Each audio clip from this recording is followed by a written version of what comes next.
Hi, I'm Mayor Sandra Berry, and I'm in Oak Lawn's EMA headquarters today with Commander Art Clark, and we're going to talk about being prepared for spring weather events and general events that can happen in our lives. Welcome, Art Clark. Thank you, Mayor. Thanks for coming over to our office. So you are commander for the EMA services. What is that? Do residents even know that we have that? What is? Okay, well, the Emergency Management Agency is part of the Oak Lawn Police Department.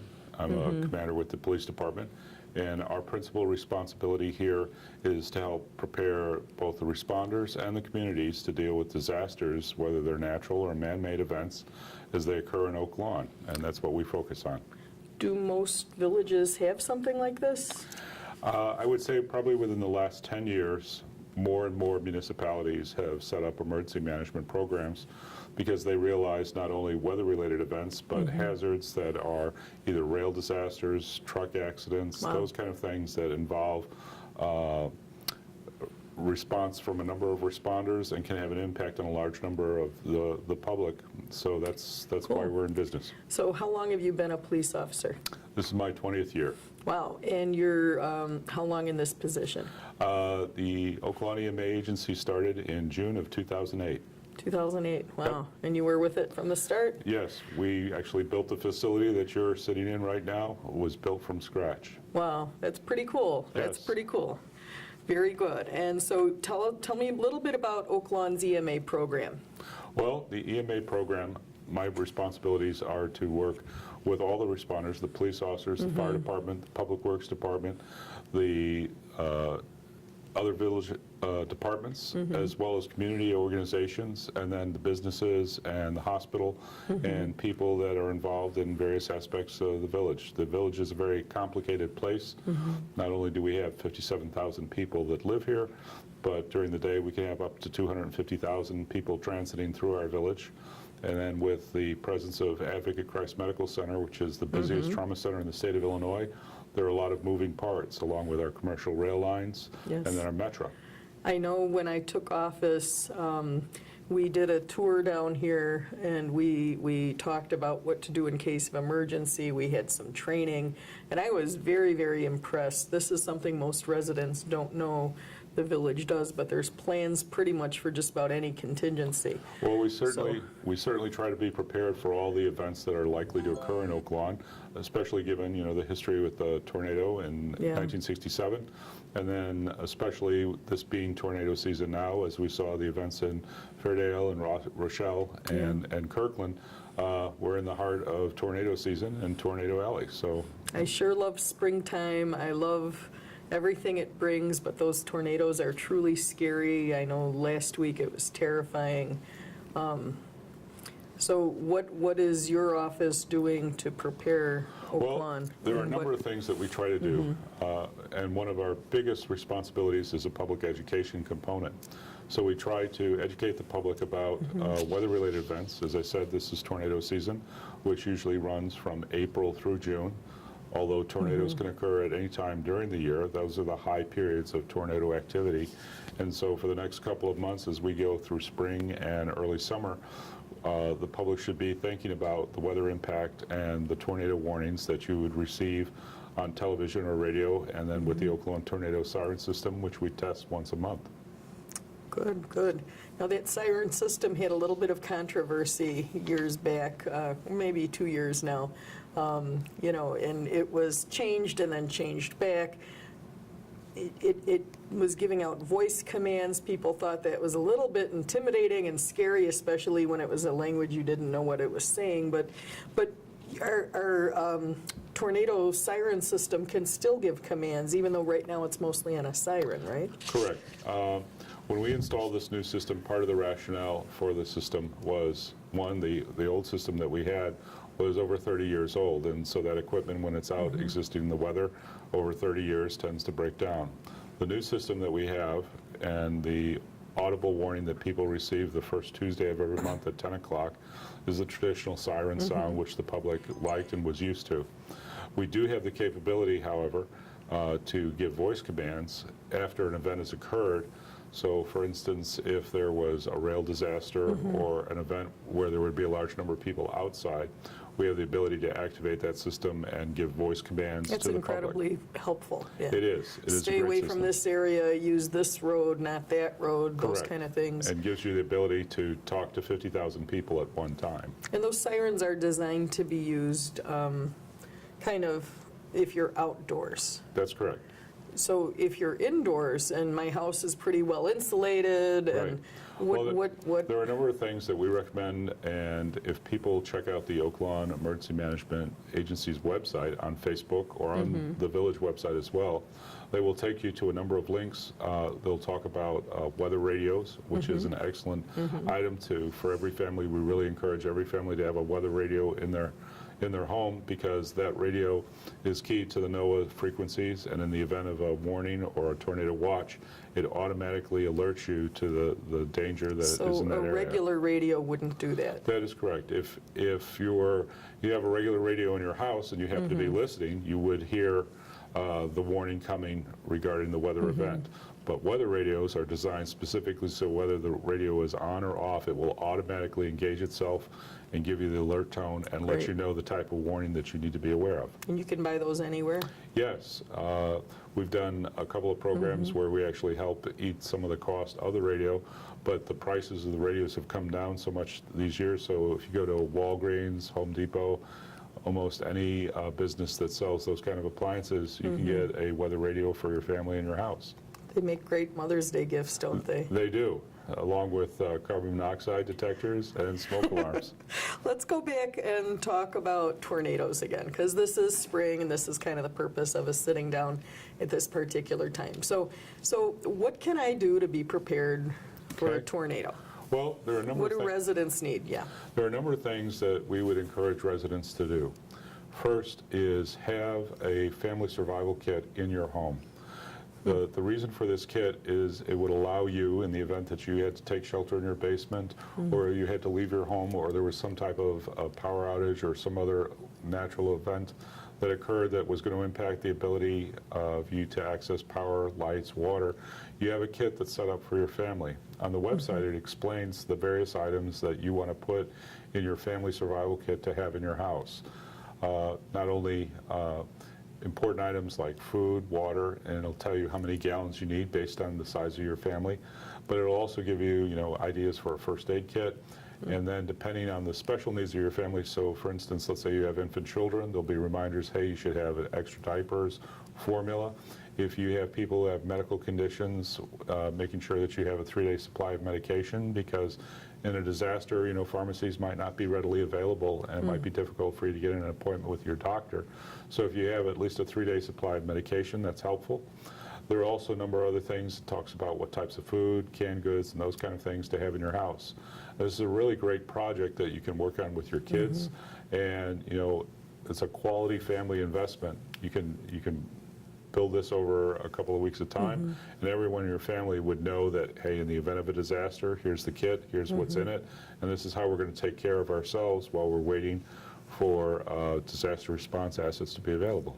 So what if, God forbid, something happens and mom's at work, dad's, maybe doing some volunteer work and the kids are at school?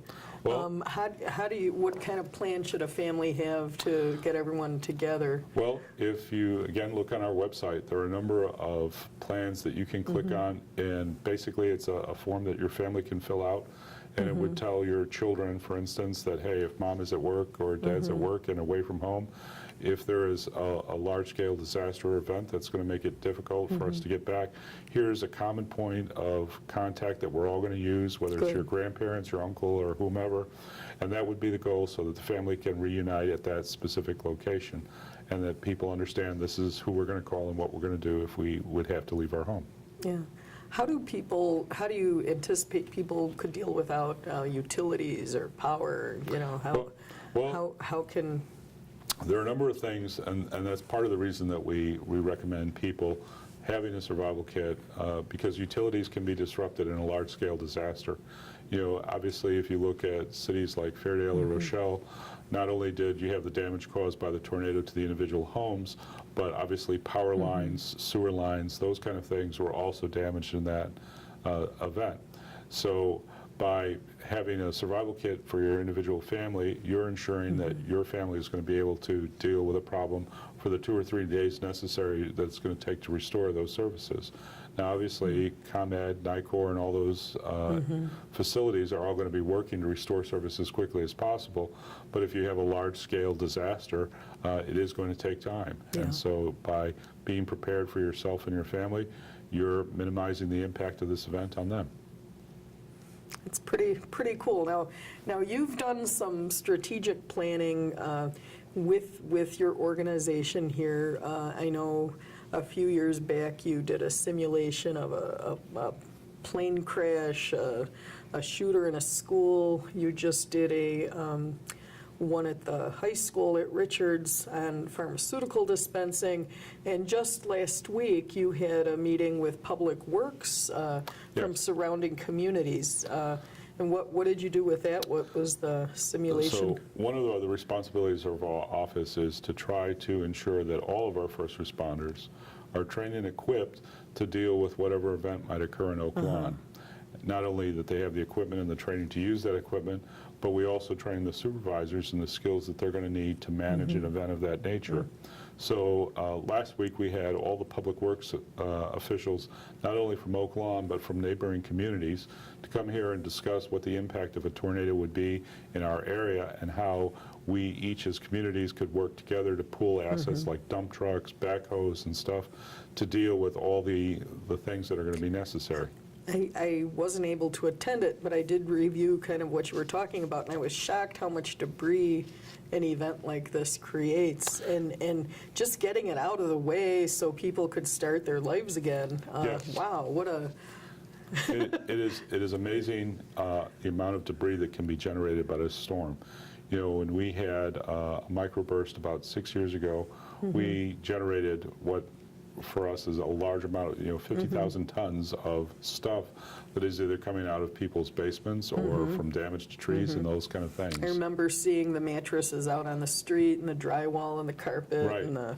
So we try to train people how they can estimate how big that pile of stuff is going to be so that Public Works officials can work with our contractors to haul that stuff out so that people can get back to rebuilding their houses. So in your simulation, you had a football size measurement. Yes. It was simulating God forbid again, a tornado coming through, and it was about a quarter mile or a mile. Yes, so what we try to make the training scenarios that we do here as realistic as possible. So in this particular drill, what we did is we looked at the tornado event in Washington, downstate in Illinois, about a year and a half ago, and we just basically took 1/2 of that event. And then we're able to overlay it on a map that involves Oak Lawn, Hickory Hills, and the surrounding communities to give people an idea of if that event had occurred here, here are all the problems that we're going to have to face in order to get the city back online and people back in their homes to deal with the problem. And residents can feel very confident in our first responders, whether they be our police, our fire, and our Public Works, who are 2 first responders as well. And At the event at the Oak Lawn Senior Center, where we will have people that if a senior who perhaps doesn't have computer access or isn't, very familiar with using online web-based stuff, we will actually assist them in enrolling in Everbridge. We also have a couple of other programs that help us identify people in our community who have either special needs or particularly unable to, get out of their home or their apartment on their own.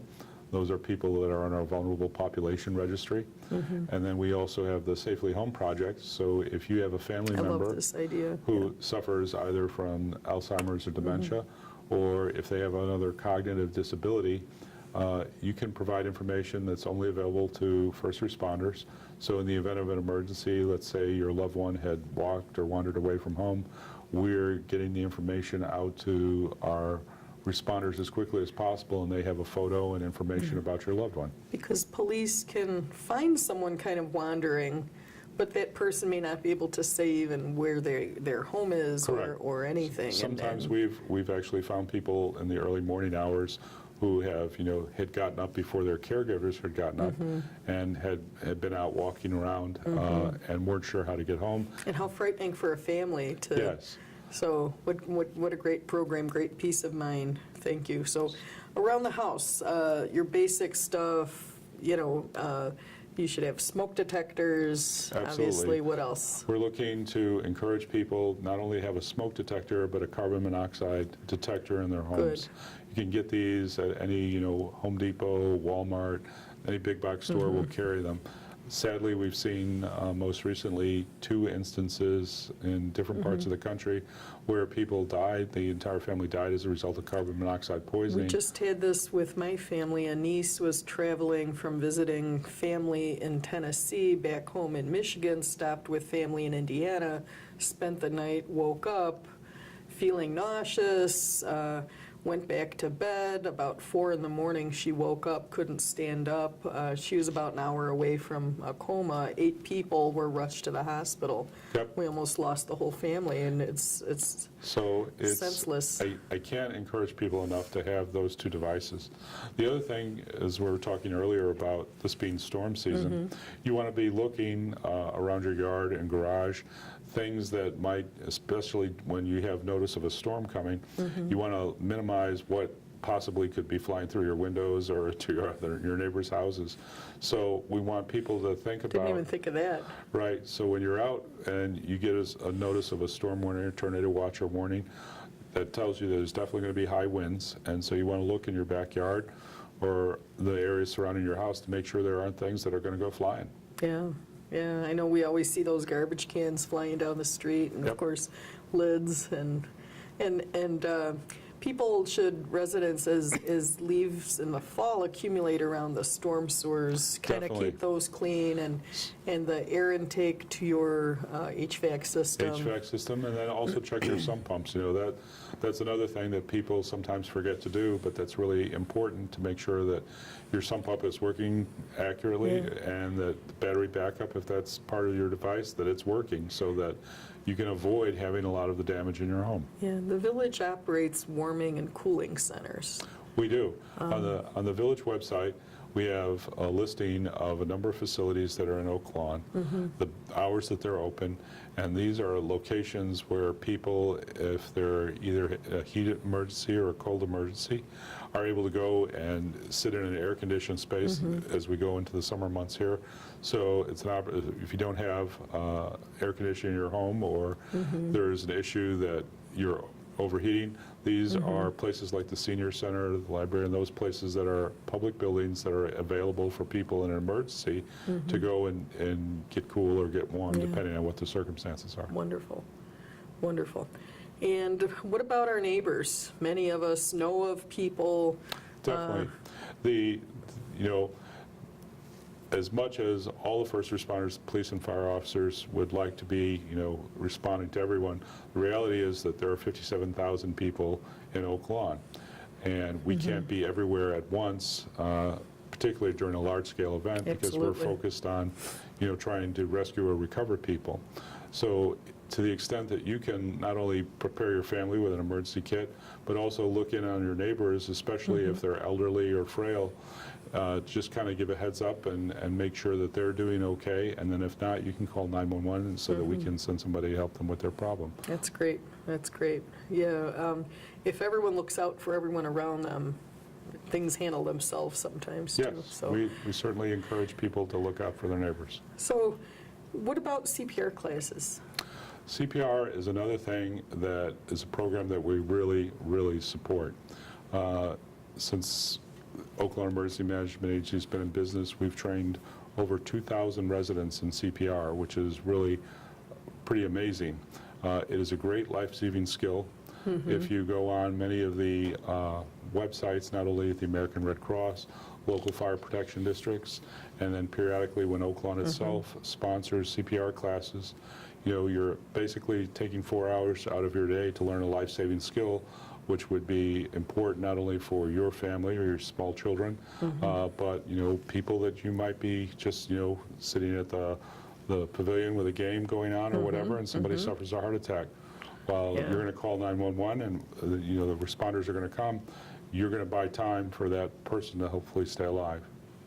Very good. So anything else you could tell us about keeping our residents informed about emergencies and Well, related issues? As I said, I really recommend, if people are familiar with Facebook, Oakland EMA has a Facebook page. We update it daily with information about how to prepare your home and for storm season or as the weather And if changes. people like the page, then it will show up in their news feed as well. So Definitely. don't just go, give it a like as well. Like, And and while then- you're there, like the Village of Oakland's Facebook page too. There you go. Very good. So if you hear a tornado siren, you know, we tend to tune out that Tuesday one, Right. just because it's in the background all the time. But if you hear it, what are you supposed to do? Well, there are obviously a number of things that you want to be thinking about depending on where you happen to be when you hear that siren. Obviously, if you're at home or your workplace, you want to look and see where's the best place to shelter, whether that's your individual basement or if it's an apartment condo, whether it's an interior bathroom, places that avoid windows and flying debris.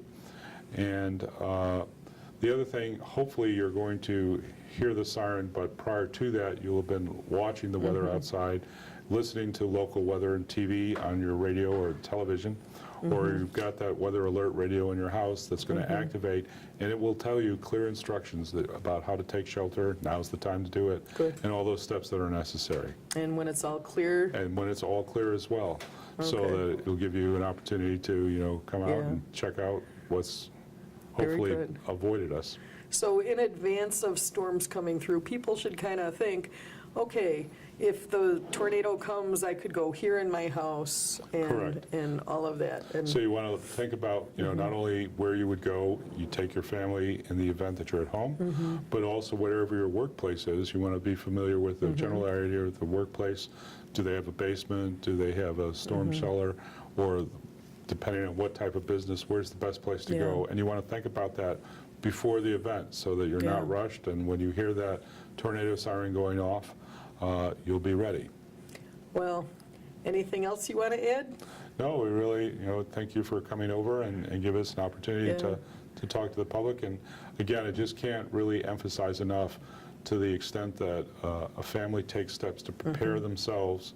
They're helping not only themselves but the community so that they're making more assets available to deal with, That's something you don't think about, is if that first responder is taken away from their duties to do things that could have been prevented, Right. Easily with. right. So you're freeing up responder, Yeah. public works crews that can go and, help dig somebody out if their Yeah. house is collapsed. Oh, So gosh, yeah. work on taking care of your own. I know history of the tornado that we've had, it changed lives, that people still talk about it and still Yep. remember it in great detail. Let's hope that never happens again here. It gives me great peace of mind, though, to know that we have you and your team ready to, your planning is amazing. All the detail, all the work you do, it's so much appreciated. And I hope all residents check out those websites that we were talking about and take advantage of these resources. And let's have a safe spring. Art, thank you. All right. Okay, that's a wrap. Thank you.